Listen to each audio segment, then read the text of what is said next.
Kanada tashqi ishlar miniስትiri 16 noyabr Kanadaning Xitoyning Uyg'ur musulmonlarga qilayotgan ziyonkashligidan qattiq andisha qilayotganligini aytgan. Gerçi u Kanadaning Birleşken Devletler Teşkilatı'da turuşuq bosh elchisiga o'xshash irqiy qirg'inchilik so'zini ishlatmagan bo'lsa-mu, lekin Kanada hukumatining ko'p qatim bu vaqtda ochiq bayonot e'lon qilganligini ta'kidlagan. Kanada tashqi ishlar ministri Şampiyon dushanba kuni o'tkazilgan ichki kabinet yig'inidan keyin yuqorqi so'zlarni aytgan bo'lib, u o'zining xususiy va oshkor holda Xitoy tashqi ishlar ministriga bu masalani yetkazganligini, buningdan keyinmi davomli shunda qiladiganligini aytgan. Kanada Avam Palatasining Xalqaro kishilik huquq tarmoqi komiteti oldin qayda topshirgan bir dokladda mazkur komitetning tekshirish xulosasini bayon qilgan bo'lib, Xitoyning Uyg'ur va boshqa turkiy musulmonlarga qarshi harakatlarining, jumladan keng ko'lamlik yig'ilish lagerlari, majburiy emgak va majburiy tug'mas qilib etish qatorliq nopus kontrol qilish siyosatlarining irqiy qirg'inchilik aniqlamasiga mos keladiganligi o'ttirg'a qo'yilgan.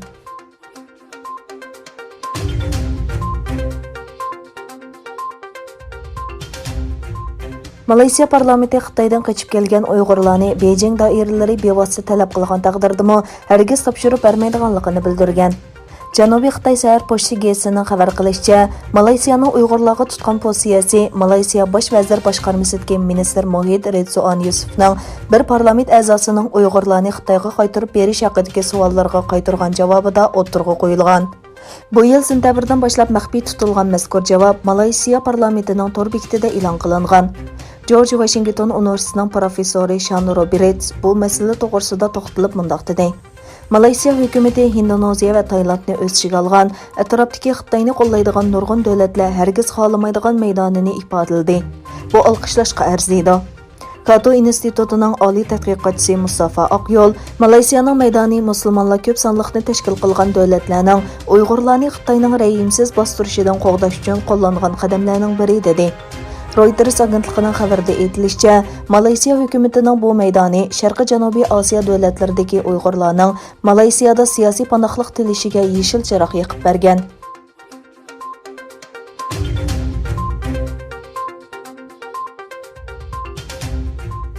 Turkiyada yangi qurilgan o'qituvchi partiyalardan biri bo'lgan Kelajak partiyasining raisi, sobiq bosh ministr ئەخمەتداۋۇتئوغلۇ 15 noyabr kuni Uyg'ur harakati raisi Roshan Abbas, Uyg'ur harakati tashkilotining tashqi munosabatlarga mas'ul xodimi Juliya Melsapxonim va Dunyo Uyg'ur qurultayining bosh taftishi Abdukim Idris apandidan tashkil topgan Uyg'ur hay'atini qabul qilib, ularga o'z partiyasining Uyg'urlarni ovozi bo'layotganligini, bundan keyin ham ovozi bo'lishni davom qiladiganligini ta'kidladi.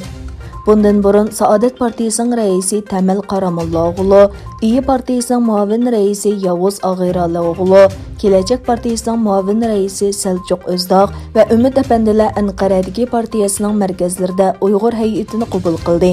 Ular o'zlarining Uyg'urlarning hozirgi og'ir vaziyatiga bakla ichindiganligini, bundan keyin Uyg'urlar uchun nimalarni qila oladiganligi haqida Uyg'ur hay'ati bilan o'rtoqlashdi. Yavuz Ag'iraloğlu Turkiya parlamentida Turkiya Xalqlar komiteti qurilganligini, bu komitetmi Uyg'ur masalasini o'ttirg'a qo'ydiganligini bildirdi.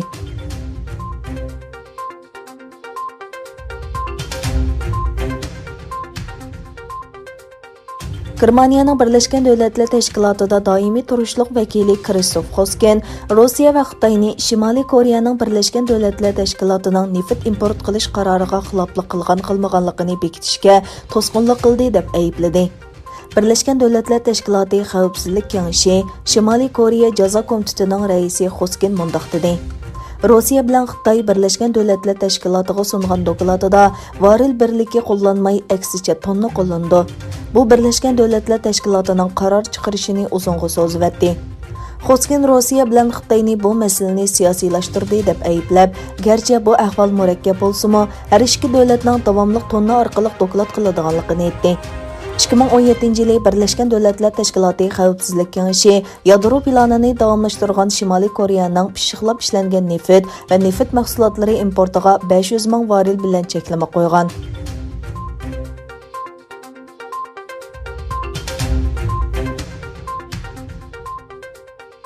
İctimai aloqa tor bekatlari Twitter va Facebookning raislari ئامېرىكاكېڭەشپالاتاسىدا saylamga mudoxil qilish qatorliq nurg'un masalalarda guvohlik berdi. Amerika prezidenti Donald Trumpning yozmalariga ogohlantirish berish masalasini alohida diqqat tortdi. ئامېرىكاكېڭەشپالاتاسىدا ئىجتىمائىي تاراتقۇلارنىڭ سايلامغا كۆرسىتىدىغان تەسىرى مۇزاكىرە قىلىندى. تۋىتتېرۋەفېسبۇكنىڭ باشقۇرغۇچىلىرى جەك دورسى ۋە مارك زۇكەربېرگ كېڭەش پالاتا ئەزالىرىنىڭ سوئاللىرىغا جاۋاب berdi. كېڭەش پالاتا ئەزالىرى تۋىتتېرنىڭ سايلام نەتىجىسى توغرىسىدىكى ئاگاھلاندۇرۇشى ۋە جو بايدىن ھەققىدىكى خەۋەرلەرنى توسۇشىنى مۇزاكىرە قىلدى. تۋىتتېرنىڭ باش ئىجرائىي ئەمەلدارى جەك دورسى ئەيىبلەشلەرنى كېچىكىپ ئېتىراپ قىلدى. دورسى نيو-يورك پوچتا گېزىتىدە جو بايدىن ۋە ئۇنىڭ ئوغلىنىڭ ئۇكرائىنا بىلەن بولغان مۇناسىۋىتى توغرىسىدىكى مەزمۇنلارنى توسۇشنىڭ خاتا بولغانلىقىنى aytdi. Trampqa berilgan ogohlantirish uchurimi asosliq masalalarning biri bo'lib, Twitter bosh ijroiy amaldori Trampning saylam haqidagi Twitterlarga ogohlantirish berish masalasida keng doirada baholash elib borganligini aytdi.